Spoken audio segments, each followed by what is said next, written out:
cerita ada sisi psikologinya. Perkenalkan, saya Fauzia, salah satu mahasiswa psikologi UIN Sunan Kalijaga yang akan menjadi host untuk episode hari ini. Di episode kali ini kita akan membahas terkait isu yang sangat marak diperbincangkan dari tahun ke tahun, yaitu kekerasan seksual di ruang publik, keluarga, dan orang terdekat. Isu ini bukan hanya menjadi masalah pribadi, namun isu ini telah menjadi masalah sosial yang berdampak luas sehingga berkesinambungan dengan isu lain seperti hak asasi manusia, kesehatan mental, dan juga budaya hingga sistem hukum yang ada di Indonesia saat ini. Untuk itu, saat ini saya tidak sendiri, telah hadir bersama kita narasumber yang sangat hebat dan memiliki banyak pengalaman sehingga dapat mengulas lebih mendalam terkait hubungan antara kekerasan seksual dan psikologi, baik itu dari sisi korban maupun dari sisi pelaku, yaitu Bapak Muslim Hidayat MA. Ya. Selamat datang Bapak. Selamat datang ya.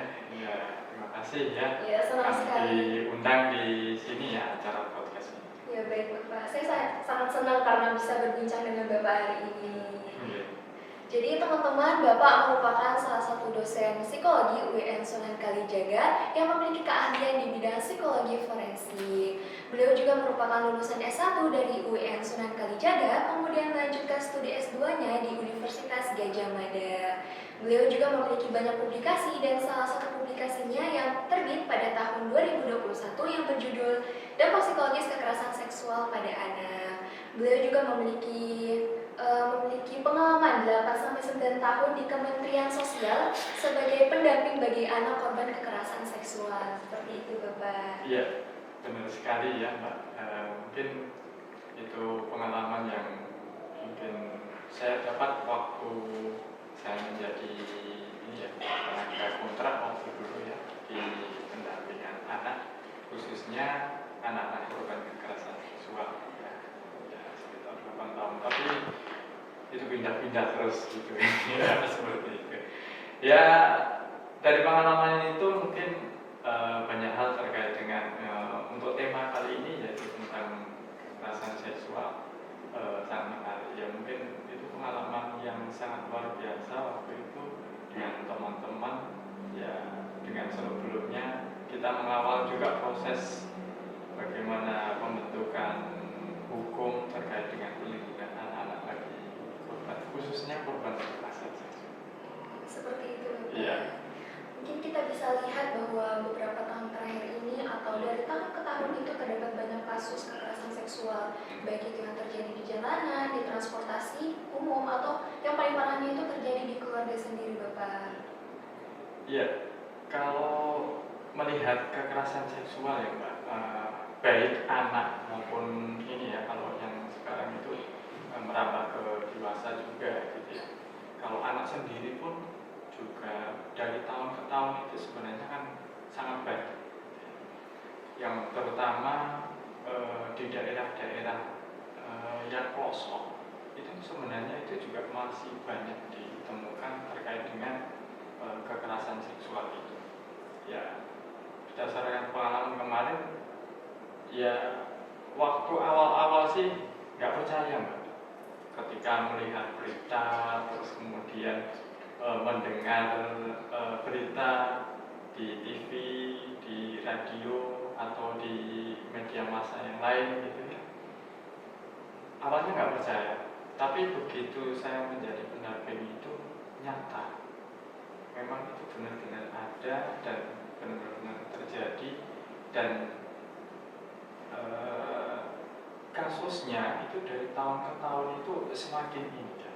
Mungkin diantaranya itu ya banyak sekarang itu masyarakat itu mulai sadar, yaitu keterbukaan, kemudian keterbukaan informasi dan juga keberanian untuk melaporkan itu sangat tinggi, sehingga dalam beberapa kasus itu kemudian bisa terungkap. Seperti itu Bapak. Iya. Mungkin berdasarkan kasus-kasus atau pengalaman Bapak menangani kasus tersebut, menurut Bapak apa definisi dari kekerasan seksual itu sendiri Pak? Nah, ini harus kita garis bawahi ya. Nanti kekerasan seksual pada anak dan juga orang dewasa ini mengalami perbedaan. Kalau di kekerasan seksual pada anak itu delik yang diadukan di dalam sistem hukum kita itu masuknya itu pidana murni. Ya. Tapi kalau kekerasan seksual pada anak dewasa atau orang dewasa itu nanti deliknya itu aduan. Kalau tidak ada yang mengadu, ya nggak jadi hukum. Kasarannya seperti itu. Nah, kita mulai dari definisi dari kekerasan seksual pada anak. Kita bisa lihat dari undang-undang kita yang pertama kali itu muncul itu Undang-Undang Perlindungan Anak, yaitu nomor 22 tahun 2002 ya, tentang kekerasan terhadap anak. Nah, di sini tercatat di pasal 76 dan 76D dan E itu yang mengistilahkan bahwasanya kekerasan seksual pada anak itu adalah setiap orang itu dilarang melakukan kekerasan atau ancaman kekerasan, memaksa, melakukan tipu muslihat, melakukan serangkaian kebohongan atau membujuk anak untuk melakukan atau membiarkan dilakukan perbuatan cabul atau perbuatan kekerasan seksual itu. Di antaranya itu perbuatan cabul itu ya mencium gitu ya. Tapi menciumnya di sini itu bukan mencium ini ya, istilahnya kasih sayang itu berbeda. Tapi mencium dengan birahi. Ya, istilahnya dengan nafsu. Kemudian meraba, ya, kemudian melakukan perlakuan tidak senonoh atau memperlihatkan video porno terhadap anak-anak itu bagian dari sebuah kejahatan kekerasan seksual pada anak. Seperti itu, Bapak. Ya, termasuk juga ini perkawinan dengan anak. Oh, yang di bawah umur. Iya, di bawah 18 tahun. Nah, itu istilahnya itu menikah dengan anak itu sebuah kejahatan. Makanya kalau di dalam undang-undang kita, ketika usia anak kemudian itu belum genap 18 tahun, ada dispensasi nikah. Ya, itu istilahnya izin terhadap orang tuanya itu. Karena dalam hal ini individu masih anak-anak dalam sistem hukum kita itu bahwasanya anak itu belum bisa berdiri sendiri. Kasarannya bilang begini, dia belum bisa tanda tangan sendiri. Oh iya benar. Gitu ya. Ukurannya itu adalah anak itu kalau di undang-undang kita individu yang berada di bawah 18 tahun termasuk di dalam kandungan. Ya, itu masuk dalam kategori anak. Makanya harus ada batasannya. Berbeda dengan penjelasan kekerasan seksual pada orang dewasa. Nah, di sini yang dulu sempat ini ya menjadi polemik ketika undang-undang TPKS diberlakukan di Indonesia ya, terutama di wilayah Konsel. Karena di sini nanti penyebutannya itu adalah memaksa ya, atau tidak ada kerelaan dari si korban. Nah, sehingga yang terjadi ini adalah timbulnya yang namanya konsent. Kalau teman-teman itu kalau mau melakukan penelitian kan harus ada informed consent. Iya, benar. Nah, itu istilahnya itu informed consent itu yang bisa tanda tangan itu adalah orang dewasa. Nah, dalam artian begini, kalau kacamata psikologis, kenapa kok harus ada seperti itu ya, ada pembatasan semacam itu? Karena di sini harus ada batas, ya, batas istilahnya itu ya usia. Kalau nggak ada batasnya itu nanti akan terjadi kekacauan. Nah, saya ngomong begini, kenapa kok psikologi harus memandang ini terhadap anak dan dewasa itu berbeda? Gitu ya. Sekarang begini, kalau secara fisik manusia itu dewasa itu ditandai dengan sesuatu hal yang itu kodrat. Ya, istilahnya itu kita tidak bisa mengendalikan itu ya. Misalkan perempuan mengalami menstruasi, itu tanda-tanda dewasa secara fisik. Kemudian laki-laki ini mengalami mimpi basah, atau kalau dalam bahasa Islam itu balik gitu ya. Tapi manusia yang mengalami balik ini tentunya kan harus dibarengi balik secara psikologis atau batin gitu ya. Kalau bahasa agamanya itu ya batiniah atau rohaniah gitu ya. Kalau dalam bahasa psikologi itu adalah psikologisnya. Nah, di sini antara fisik dan psikologis itu kadang tidak berjalan beriringan. Kadang itu lambat di psikologisnya, kadang itu juga cepat di psikologisnya. Nah, makanya ada range waktu belajar untuk mendewasakan diri di dalam kehidupan gitu ya. Makanya di Indonesia itu dibatasi usia 18 tahun. Jadi istilahnya perempuan ada punya sekitar 5 sampai 6 tahun dalam proses mendewasakan diri. Nah, kalau laki-laki itu lebih singkat ya, 3 sampai 4 tahun. Nah, karena mengalami mimpi basah itu rata-rata yang 14-15 tahun. Tapi yang beda-beda kan manusia. Dan mungkin itu garis bawah.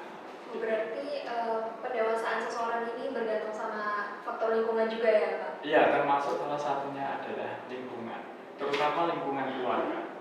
Kalau di dalam psikologi Islam itu kan sebenarnya kalau kita mengambil dari hadis kullu mauludin yuladu ala fitrah itu, yang kemudian di sana itu kan bayi yang setiap bayi lahir itu dalam keadaan suci, tabula rasa.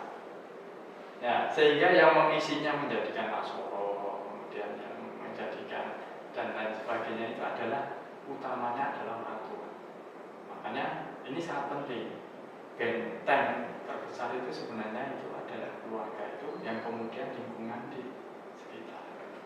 Seperti itu. Mungkin sekarang kita bisa lihat dari perspektif korban, Pak. Yes. Bagaimana atau apa yang terjadi pada mental korban atau keadaan emosi seorang korban setelah mengalami kekerasan seksual, terutama dia mengalaminya dari orang terdekatnya sendiri, Pak. Oke. Dalam perspektif korban ya, kalau di dalam penelitian saya itu saya menyoroti di wilayah ini ya, kekerasan seksual dengan bujuk rayu atau kekerasan seksual anak dengan bujuk rayu. Karena di sini ada dua perbedaan. Nah, waktu itu saya melihat begini, beberapa bacaan saya, literatur saya, yang kemudian itu saya jadikan pijakan di background atau latar belakang itu, ketika berbicara kekerasan seksual, persepsi orang itu langsung menuju sesuatu hal yang tidak dikehendaki. Itu khususnya pada anak itu tadi. Iya, pada anak. Sehingga kalau ini kalau terjadi pada anak-anak dan orang dewasa, ini relatif dampaknya itu sama. Ya. Mungkin ya bisa di dalam beberapa literatur atau bacaan yang kemudian ada analisis dari ketika saya melakukan pendampingan itu ya. Kalau dengan kekerasan murni, istilahnya itu dengan paksaan itu, pertama kali itu perasaan traumatis itu pasti ada. Ya. Ada korban traumatis, kemudian dilema, kemudian merasa tidak berharga dalam dirinya, kemudian sampai pada penyesalan, kenapa kok ini terjadi pada diri saya, kenapa kok enggak orang lain, kadang menyalahkan diri sendiri dan lain sebagainya. Ada juga yang dulu saya pernah dampingi itu sampai hampir didiagnosa untuk depresi. Itu karena itu saking ininya Iya, traumatis ini, gejala traumatis ini. Berbeda cerita ketika ini ya, ketika di anak-anak itu yang korban bujuk rayu. Ya, ada dua kemungkinan di sana. Yang pertama adalah anak korban ini menjadi seksual adik, perilaku seksual adik atau adiksi dalam perilaku seksual. Karena di sana itu ada bujuk rayu dari si korban ini yang kemudian mengelabui si korban ini untuk melakukan sesuatu, diiming-imingi sesuatu hal yang nikmat-nikmat saja, sehingga pilihannya si korban ini jatuh pada perilaku seksual ini yang istilahnya buruk-buruk terkait dengan perilaku seksual ini itu ditutup-tutupi oleh pelaku, sehingga pilihan si anak ini tidak banyak pilihan, apalagi ini kan anak-anak atau di bawah 18 tahun ya. Jadi istilahnya itu kayak teman-teman yang remaja itu, kalau melihat kita remaja itu kenapa orang cenderung itu tidak melakukan secara dewasa kalau di dalam mengambil keputusan. Nah itu sering terjadi kepada korban yang nanti bujuk rayu, nanti larinya ke jatuh adiksi itu ketika materi yang disampaikan oleh si pelaku ini dikabulkan. Ya, nanti kita akan bahas cara pelaku memperdayai korban itu, nanti di belakang kita akan bahas. Saya terangkan terkait dengan ini dulu. Kemudian kemungkinan yang kedua itu adalah menjadi agresif. Ya, menjadi agresif ini ketika apa yang kemudian diiming-imingkan, apa yang dirayukan kepada si korban ini tidak istilahnya terpenuhi. Misalkan dulu merayunya itu tanggung jawab, tapi begitu hamil ternyata ditinggal gitu ya, tidak diurus dan lain sebagainya, malah melarikan diri. Itu terjadi seperti itu. Kenapa kok bisa jadi agresif? Nah, kemungkinan yang paling besar itu adalah bunuh janin. Itu kan perilaku agresif kan? Nah, terutama di dalam ini ya, termasuk melakukan bunuh janin itu, minum pil dan lain sebagainya, itu sering kali terjadi. Terus kemudian kalau enggak itu nanti ketika mereka itu sepakat untuk menggugurkan kandungan itu kadang membutuhkan biaya yang tidak sedikit. Nah, anak sekecil itu atau remaja sekecil itu yang kemudian itu belum bisa bekerja dan lain sebagainya, larinya kemana? Kalau enggak, dia nanti melakukan kejahatan yang lain untuk menopang itu. Bahkan saya pernah baca di tesisnya teman saya, itu sampai yang awalnya peristiwa seperti itu tidak tanggung jawab itu, akhirnya dia itu merencanakan melampaukan dengan kekerasan. Yang dibunuh itu adalah tempat terjadinya perkara itu atau yang dirampok itu punya bayi, kemudian itu nangis. Bayi itu kan kalau logika kita itu kan nggak bisa bersaksi kan, tapi kenapa kok dibungkam kemudian dibunuh? Yang saking paniknya itu tadi. Jadi perilaku agresif. Nah, mengumumkan itu ketika korbannya ini korban bujuk rayu. Nah, ini saya garis bawahi ya, ini untuk kekerasan seksual pada anak. Nah, kalau dewasa, karena yang dimasuk di dalam hukum kita ini yang terakomodir itu adalah yang dengan itu tadi ya, paksaan itu. Nah, ini relatif sama dengan yang kekerasan seksual pada anak, yang kekerasan murni tadi. Perasaan traumatis, kemudian merasa tidak berharga, kemudian penyesalan dan lain sebagainya.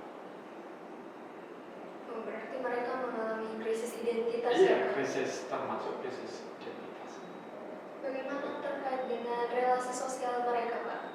Relasi sosial mereka ya, kalau awal-awal sebelum kejadian ya biasa ya. Tapi kalau sudah kejadian, itu nanti dia itu cenderung ini ya, apa namanya, menarik diri dari lingkungan, kemudian bahkan keluarga besarnya kadang itu tidak menerima. Itu apalagi kalau yang kekerasan ini ya, apa namanya, yang ini bujuk rayu ini juga dampaknya juga sangat luar biasa di kalangan masyarakat kita. Atau bahkan perilaku-perilaku yang semacam ini itu diketahui oleh masyarakat sekitar. Itu dampaknya mungkin mereka banyak yang kemudian menarik diri dari. Jadi mereka merasa kayak disingkirkan dari masyarakat juga ya, Pak? Iya, selain merasa disingkirkan, kemudian termasuk aib dan lain sebagainya. Nah, wong yang memang dia itu benar-benar kekerasan murni itu tadi, itu banyak juga yang kemudian itu mencibir, mengunci dan lain sebagainya. Karena kalau kita lihat itu, kalau korban yang murni itu kan dia pemaksaan itu, kalau diminta itu kan dia nggak mau menjadi korban. Tapi persepsi masyarakat untuk menjelaskan kepada masyarakat itu ya susah. Berarti stigma pada masyarakat yang perlu diperbaiki. Iya. Saya pernah punya pengalaman itu dulu itu, yaitu korban itu, padahal korbannya itu masih kecil, ya. Usianya itu sekitar 6-7 tahun gitu ya, perempuan, dan pelakunya itu itu sudah usianya itu ya usia uzur itu 60 tahun gitu ya. Tapi karena pelakunya ini tokoh masyarakat, itu yang kemudian itu masyarakat itu ya udah nggak usah dilaporkan aja, nanti cemar masyarakatnya. Kemudian keluarga korban itu malah diintimidasi,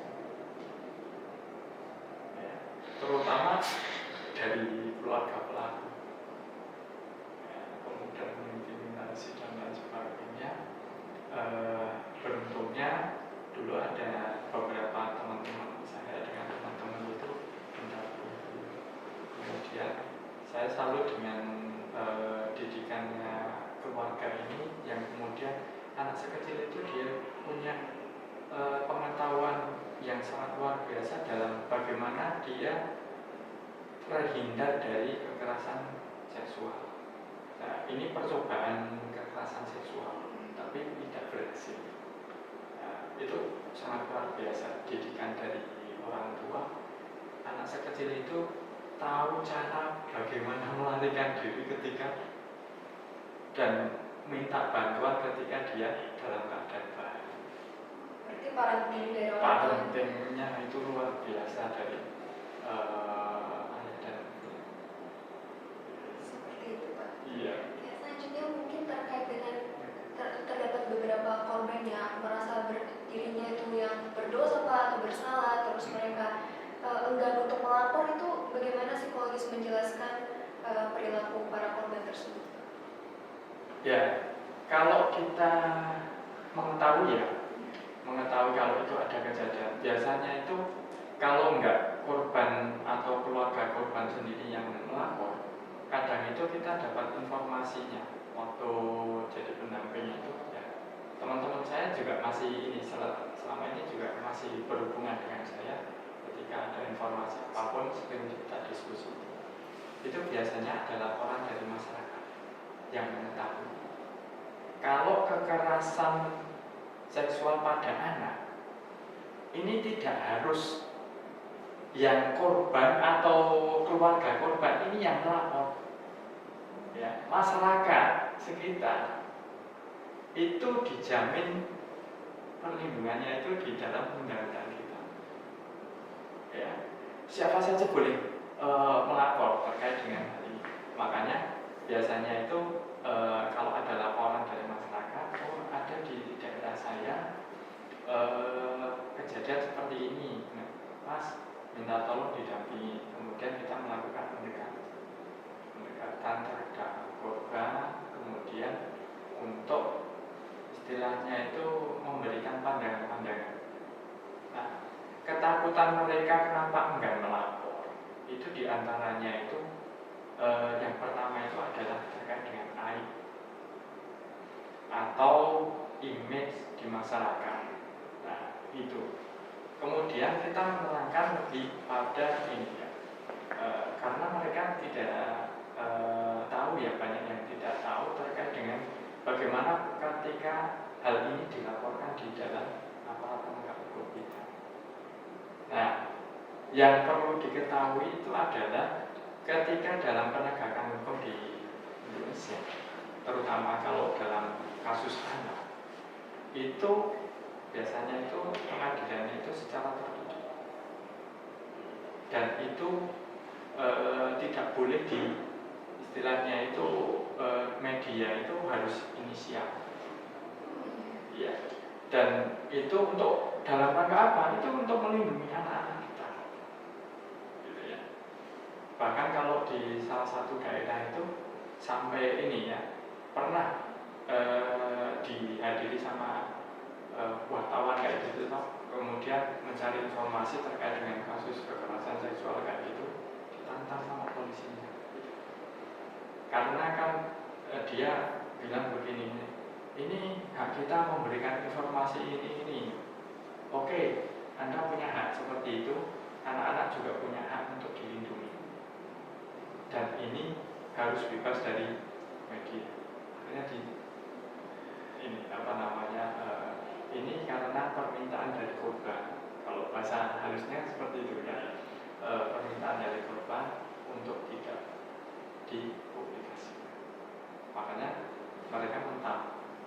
Jika ada beberapa kabupaten itu yang sudah melakukan kerjasama dengan ini. Karena apa? Untuk pemulihan korban itu ketika nanti diketahui banyak orang, itu nanti akan semakin memperparah keadaan. Seringkali terjadi semacam itu karena kan dia orang kok kenapa banyak orang yang membicarakan saya dan gitu. Iya. Mungkin karena berarti sistem hukum di Indonesia ini sangat memadai untuk melindungi para korban ini. Iya, sangat-sangat ini ya, melindungi ya. Kalau toh terjadi di daerah tertentu itu kan sebenarnya ini kasuistik saja. Kalau saya memandangnya seperti itu. Selama saya bercerita di ini ya, dulu ini ya bukan membela satu dan yang lain, tapi yang saya alami rata-rata kalau kasus ini kasus anak itu mereka sangat-sangat sangat melindungi dan sangat hati-hati. Karena kalau salah langkah bagi aparat penegak hukum ini juga malah kena hukum. Saking ininya ya, melindunginya terhadap anak-anak korban itu. Nah, kalau yang dewasa itu mungkin begini, kalau istilahnya kalau ada undang-undang PPKS itu yang sudah berlaku itu ya. Nah, itu yang menjadi polemik itu kan kalau yang istilahnya suka sama suka gitu ya, itu sudah jadi kasus karena deliknya aduan dan lain sebagainya. Nah terus kayak gini itu ini enggak nanti negara kita itu malah melindungi terkait dengan prostitusi dan lain sebagainya. Makanya jangan jauh seperti itu. Karena kalau di dalam logikanya gitu ya, karena orang dewasa ketika ada kesepakatan itu, dia kan mampu bertanggung jawab atas dirinya sendiri. Nah, misalkan begini, ada olahraga tinju. Berbeda cerita ketika ada orang yang berkelahi. tinju walaupun sampai bonyok-bonyok, kira-kira nanti yang kalah itu mengadukan ke hukum nggak? Tidak Pak, karena sudah ada persetujuan untuk melakukan hal itu. Iya, di situ. Nah, poinnya kan jelas ya, sangat jelas ya di sana. Nah, terus kalau undang-undang perzinahan di Indonesia itu yang diakomodir itu seperti apa? Kuncinya itu tadi, yang sudah menikah. Ya, ditandanya itu dengan menikah. Makanya di undang-undang kita, di undang-undang perkawinan itu yang kemudian diperbarui oleh MA ya, itu minimal usia 19 tahun biar nggak bertabrakan dengan undang-undang perlindungan anak. Kalau dulu yang perempuan itu disendirikan ya 16, tapi sekarang sama, semuanya 19 tahun. Nah, sehingga di sini tidak bertabrakan dengan undang-undang perlindungan anak.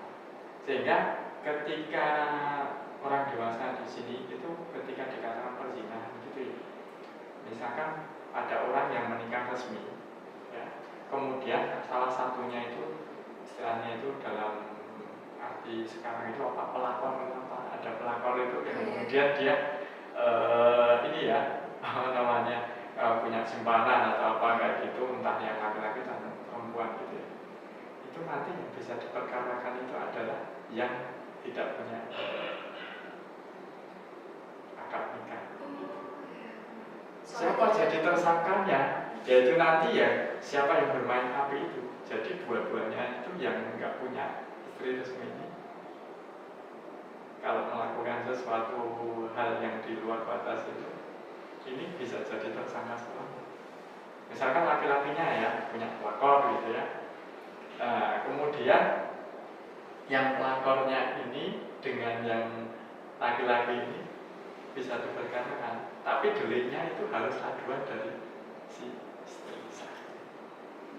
Berarti harus ada ikatan pernikahan dulu Pak untuk bisa. Iya, bisa di apa namanya ikatan pernikahan itu baru bisa dilaporkan ketika oh dia itu selingkuh Seperti itu Pak.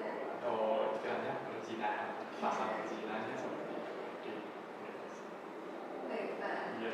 Mungkin sekarang kita beralih ke perspektif para pelaku nih Pak. Iya.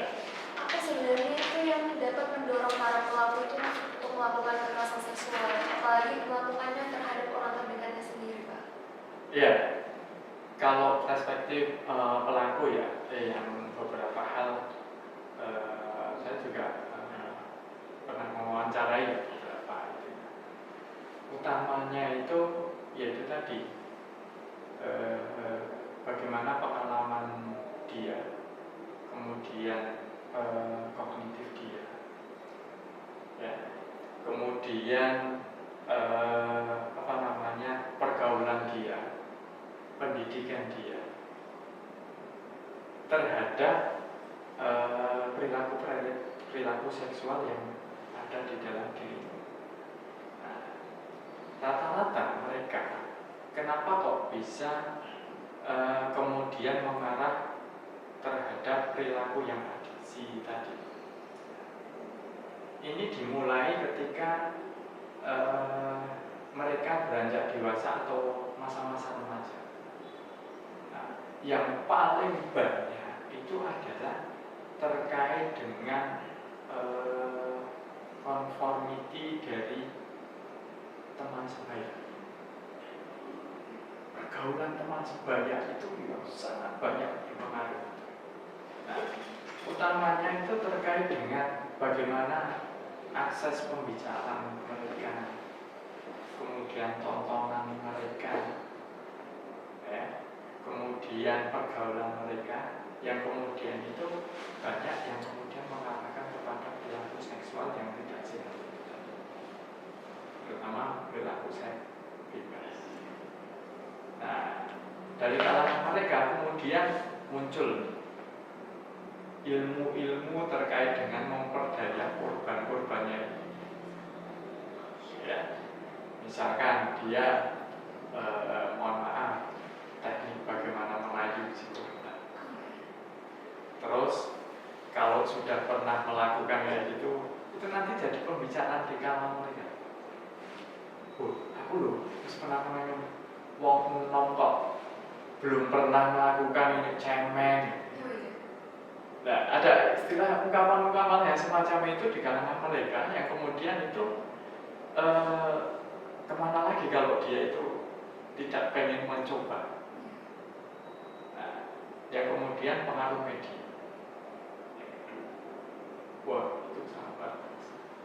Termasuk tontonan-tontonan video porno dan lain sebagainya. Nah, itu yang kemudian kan akses mereka terhadap pikiran-pikiran foto semacam itu, ya kemudian itu ingin hasrat untuk mencobanya kan. Nah, kemudian baru setelah dia itu di kalangan itu baru punya pemahaman gitu bagaimana cara merayu, nah dia akan menargetkan. Nah, kenapa kok kemudian banyak menargetkan kepada anak-anak gitu ya. Nah, itu karena dalam logika mereka anak-anak itu yang mudah untuk dibudaya, mudah untuk diperdaya, mudah untuk istilahnya diiming-imingi sesuatu dan lain-lain. Nah, ada juga yang kemudian marah di sekarang ya terkait dengan keluarga. Ya, itu karena kalau dalam komposisi keluarga itu ya, anak itu adalah posisi yang paling terbawah. Kalau di dalam hierarki ini ya, keluarga gitu ya. Misalnya gini, kenapa kok anak itu menjadi sesuatu hal yang hierarkinya itu paling bawah? Kalau ayah, misalnya ayah itu bisa marah terhadap istri dan anaknya, ya. Yang selama ini loh yang sering terjadi. Kemudian ibu bisa marah juga kepada ayahnya, juga bisa marah kepada anaknya. Tapi coba kalau anak marah kepada orang tuanya, dilihatnya orang gimana? Ya, anaknya dicap sebagai anak durhaka. Anak durhaka dan lain sebagainya. Padahal kita kan belum tahu terkait dengan kenapa kok anak ini bisa.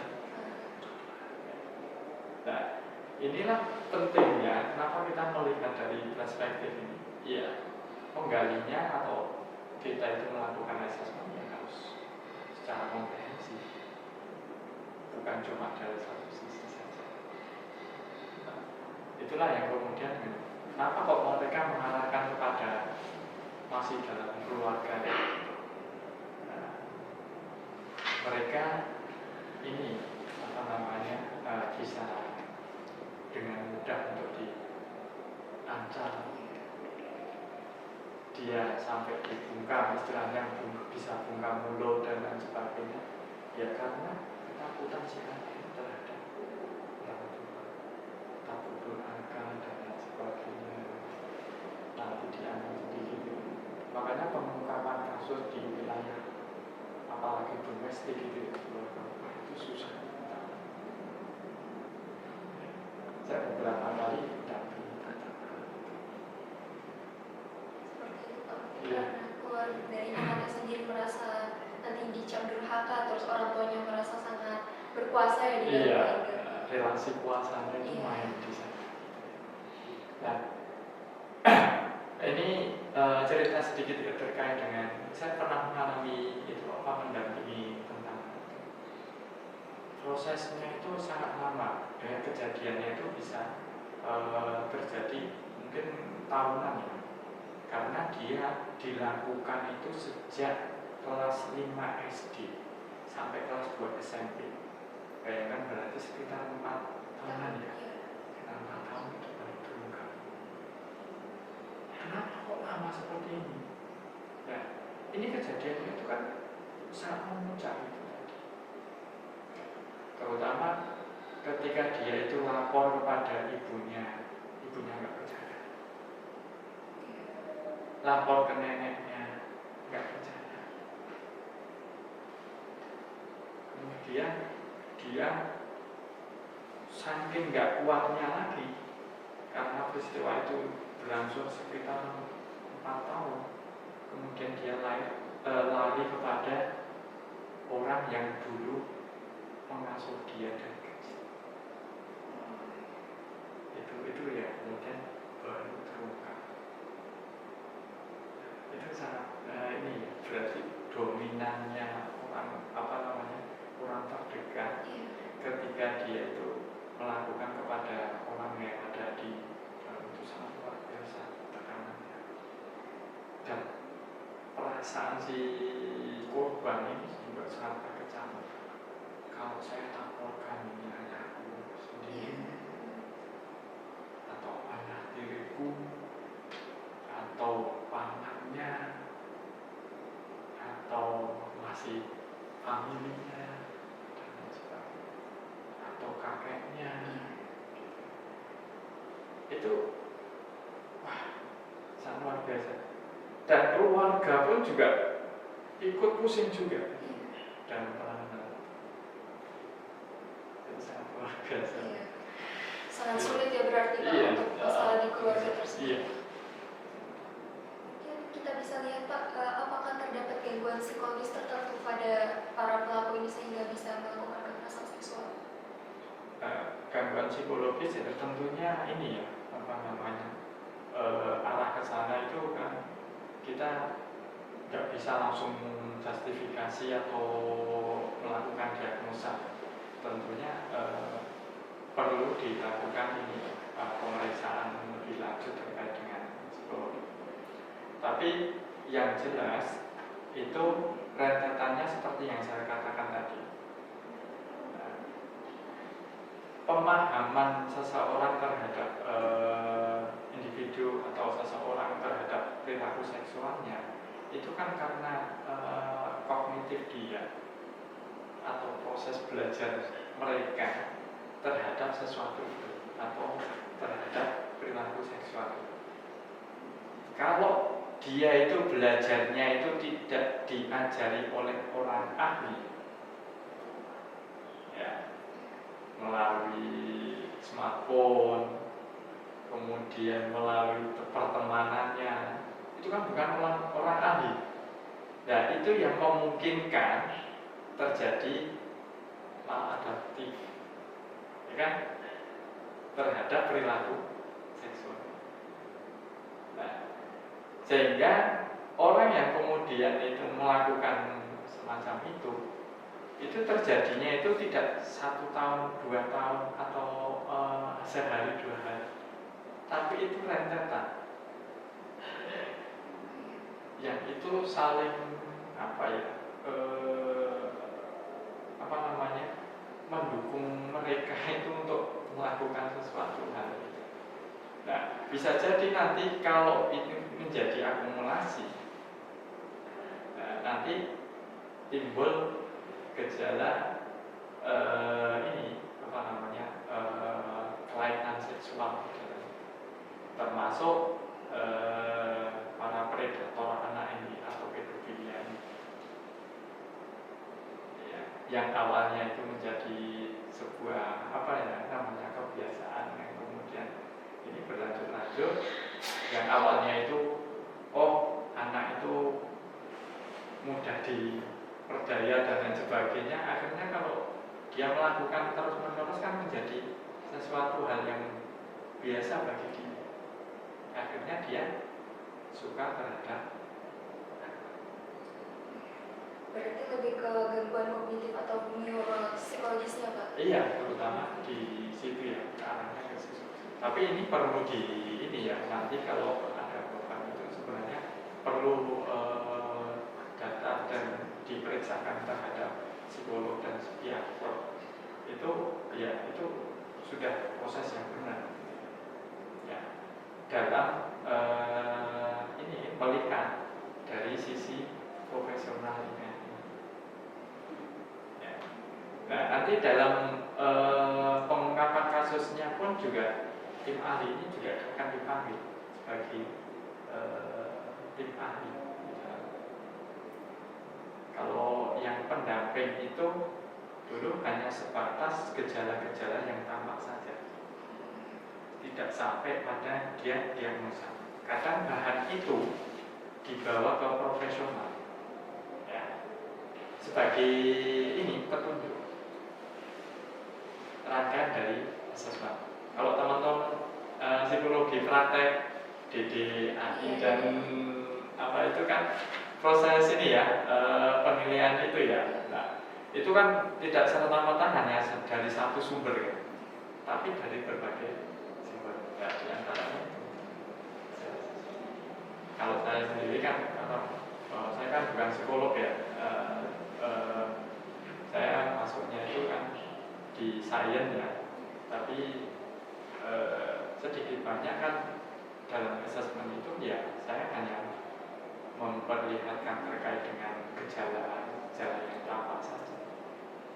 Katanya itu kalau kita di dalam ini ya, sakit apa yang kemudian kita rasakan, nah, itu yang kemudian dicatat. Seperti itu, Pak. Yeah.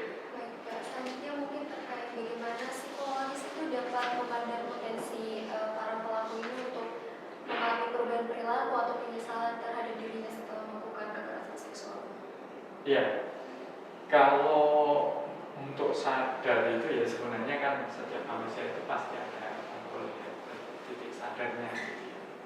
Tapi ya tentunya dilihat terlebih dahulu ya, istilahnya itu hasil pemeriksaan dia terhadap ini ya, perilaku itu. Nah, seberapa parah mereka, kenapa kok bisa melakukan seperti itu? Kalau kita lihat dari perilaku seksual itu, ya berarti ini seberapa parah mereka kecanduan atau istilahnya itu adiksi terhadap perilaku seksual. Nah itu harus diperiksakan terhadap ini loh, profesional kan, yang kemudian itu ada kemungkinan itu untuk istilahnya itu direhabilitasi. Ya, tentunya direhabilitasi ini ya juga tergantung dari segi keparahannya. Dan kemudian kalau penyakit psikologis itu ya dianya mau apa enggak. Kuncinya kan kesadaran itu. Kalau dianya nggak mau, masih tetap ini kan ya juga ibaratnya itu ya sia-sia saja, perilaku yang sia-sia. Makanya yang terpenting itu nanti ya kita perspektifnya itu bagaimana misalkan masyarakat secara umum ini jangan sampai terjebak dalam itu tadi siasatnya dari para pelaku ini, bagaimana nanti mencegahnya. Mungkin sekarang bisa terkait terapi apa saja atau terapi psikologi apa saja yang dapat dilakukan kepada para korban kekerasan seksual ini, Pak?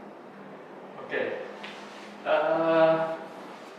Kalau dalam beberapa hal ini kan ada yang kemudian itu ini ya, kalau di perangkat kita ya, perangkat di pemerintahan kita itu ada rumah aman. Rumah aman di sana itu dalam bentuknya itu lembaga, sistem kelembagaan. Yang selama ini terjadi di lembaga itu ada beberapa terkait dengan bagaimana untuk merehabilitasi bagi anak-anak korban yang khususnya korban itu. Yang pertama itu adalah terkait dengan individu, terapi individu. Tentunya di sini kita biasanya itu mendiagnosakan terlebih dahulu kepada profesional. Misalkan kalau anak ini punya gejala traumatis, nah seberapa parah ketraumatisan anak ini terhadap peristiwa yang dia alami. Dari situ kemudian profesional itu kan akan mendiagnosa di sana. Oh segini. Nah, kemudian dari pendamping dan kemudian khususnya keluarga itu kemudian bisa berdialog dengan profesional. Langkah apa yang kemudian bisa dilakukan untuk mengurangi? Barannya itu perasaan traumatis itu akan dibawa seumur hidup ya. Dan itulah yang kemudian tidak bisa sembuh total ya.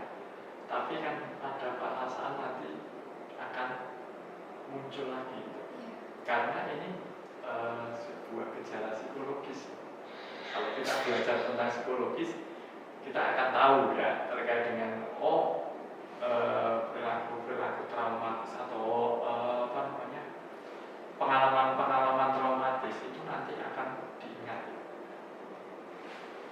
Ya walaupun berusaha untuk ini ya dikubur, tapi kan dalam peristiwa tertentu mereka akan mengingat. Terutama di dalam korban ini, dalam penanganan kasus ini seringkali muncul lagi itu nanti ketika bersaksi. Makanya dulu saya pernah ngobrol diskusi dengan aparat penegak hukum, terutama jaksa.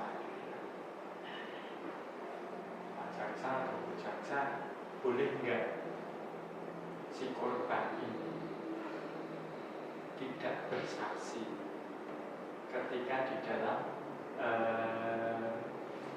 kesaksian, cukup dengan catatan-catatan profesional ini dan juga cukup dengan berita acara pemeriksaan.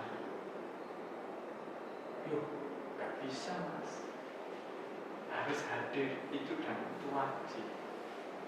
Kesaksian korban itu menjadi sesuatu uji materi yang wajib. Dan kenapa Thomas nanya soal itu?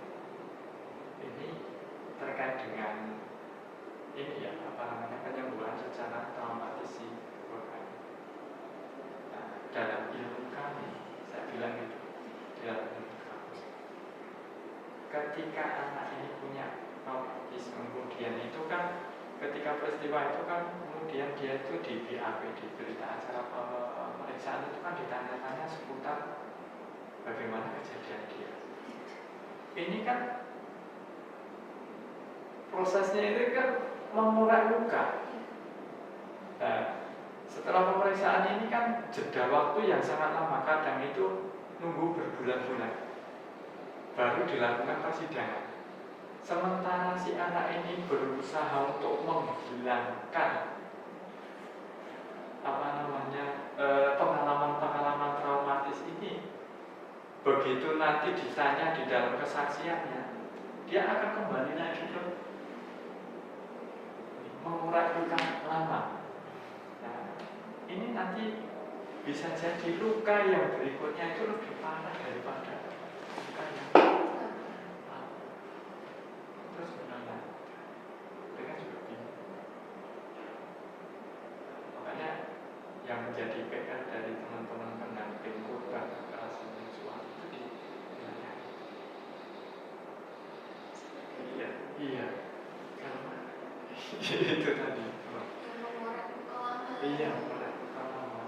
Lalu kita punya luka misalnya ya, kita habis jatuh gitu. Luka yang pas pertama, kemudian dia itu luka lagi. Biasanya lebih parah. Iya, berbekasnya juga lebih lama. Iya. Ya, itu apalagi dengan jadi seperti teringat terus ya Pak. Bagaimana seberapa berpengaruh keluarga atau orang terdekat itu dalam proses penyembuhan para korban? Kalau saya sangat-sangat berpengaruh. Sempat saya ngobrol dengan ini ya, psikolog ya. Dia bilang begini, Mas sebagai pendamping toh, dengan pernah belajar tentang psikologi toh. Iya, Bu. Begini, saya ingin ngomong sama aja. Istilah istilahnya profesional seprofesional apapun, ibaratnya itu psikolog seprofesional siapapun, seterkenal apapun dia tidak akan berhasil istilahnya itu memulihkan traumatis utama korban kekerasan seksual. Ya, tidak akan berhasil kecuali ada campurkan keluarga yang logikanya gimana? Begini, kita ketemu dengan anak korban ini hanya berapa jam? Kalau orang tua setiap waktu dan kemudian dia itu mendidik anak ini kan dari kecil, bahkan dalam kandungan. Jadi apa namanya, sebenarnya mereka itu tahu terkait dengan perasaan saat dan sebagainya. Makanya kita sebagai profesional itu hanya bisa memberikan penguatan terhadap keluarga, terutama dukungan keluarga itu sangat-sangat berpengaruh terhadap pemulihan korban kekerasan seksual. Bahkan seorang psikolog pun mengatakan demikian, sehebat apapun dia tidak akan mampu menyembuhkan, istilahnya kan gitu kan, kecuali kalau keluarganya ini dia istilahnya itu sangat terbuka atau mendukung terhadap bagaimana anak-anak ini berusaha untuk pulih. Seperti itu ya Pak. Iya. Mungkin terakhir nih Pak, pesan apa yang bisa Bapak berikan kepada para penonton ini untuk membentengi dirinya dari modus-modus para pelaku ini Pak?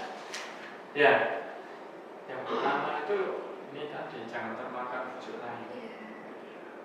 Karena pelaku ini sangat pilih.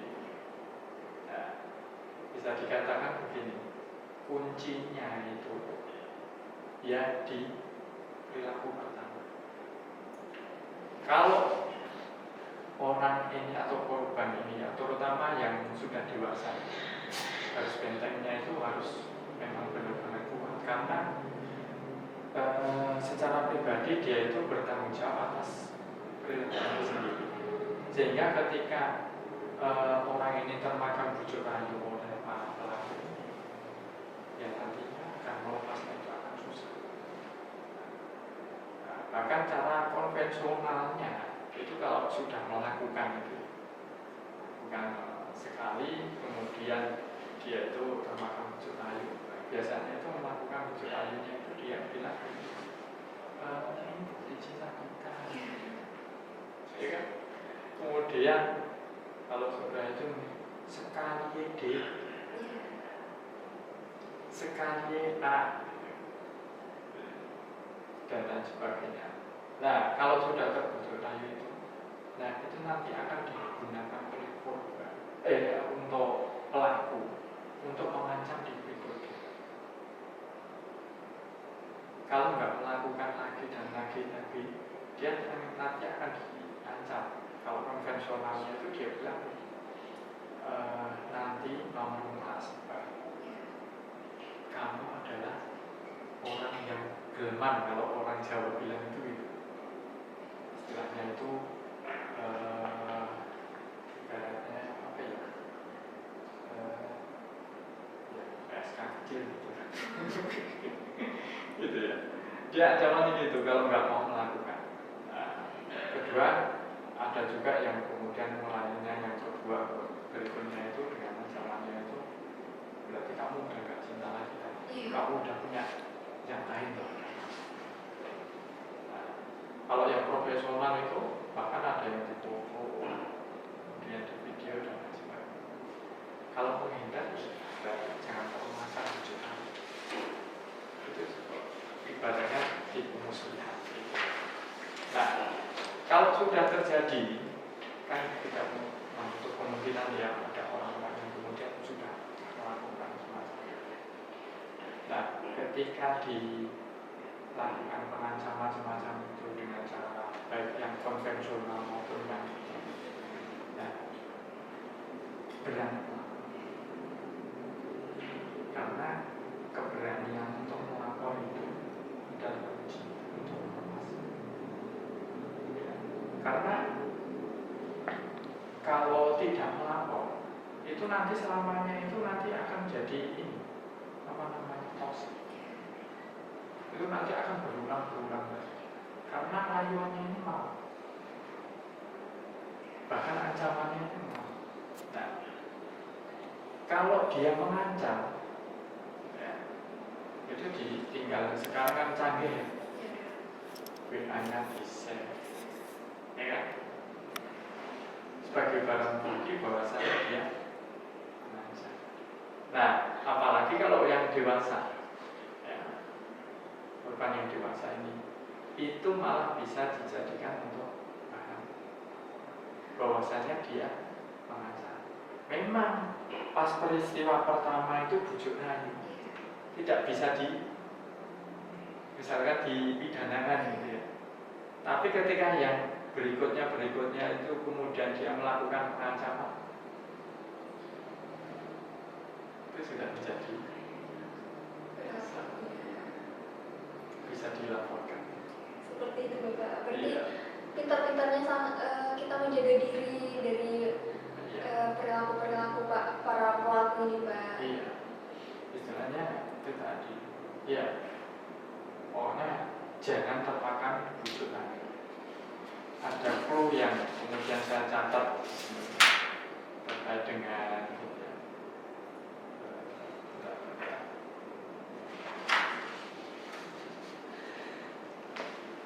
untuk istilahnya buat teman-teman semuanya ya, terkait dengan biasanya para pelaku itu kan membujuknya itu perihal tanggung jawab. Saya hanya berpesan pada teman-teman yang sudah dewasa gitu ya. Kalau dirayu terkait dengan tanggung jawab, tinggal bilang saja, laki-laki yang bertanggung jawab, ya, itu bukan merayu untuk melakukan perbuatan seksual yang kemudian di luar. Laki-laki bertanggung jawab itu adalah laki-laki yang kemudian, saya laki-laki yang bertanggung jawab, berarti dia akan datang ke rumah Anda, datang kepada orang tua Anda, dan berkata kepada orang tua Anda, Pak, Bu, bolehkah saya mempersunting anak ibu untuk menjadi istri saya? Nah, itulah orang-orang yang dikatakan laki-laki. Benar sekali Pak. Berarti harus dalam ikatan pernikahan Pak. Iya, makanya di situ Islam mengajarkan yang menikah dulu, Iya. baru kemudian melakukan. Bukan nggak boleh loh, Iya. ya, tapi menikah dulu dan ya itu tadi ingat-ingat, perlu diingat-ingat ini ya. Laki-laki yang bertanggung jawab itu bukan orang laki-laki yang kemudian itu merayu itu, tapi laki-laki yang bertanggung jawab itu akan datang ke rumah Anda atau rumah Anda. Perlu diingat ya teman-teman pesan dari Bapak tersebut. Terima kasih Iya, kepada gitu, Bapak ya. atas penjelasan-penjelasannya hari ini, atas Iya. ilmu-ilmu barunya. Iya. Semoga pada episode kali ini kita itu dapat mengambil banyak pelajaran dan dapat melindungi diri sendiri. Terima kasih kepada Psycho-Fams yang telah mendengarkan Sikas hari ini. Sampai jumpa di Sikas selanjutnya. See you in the next corner. Wassalamualaikum warahmatullahi wabarakatuh. Waalaikumsalam.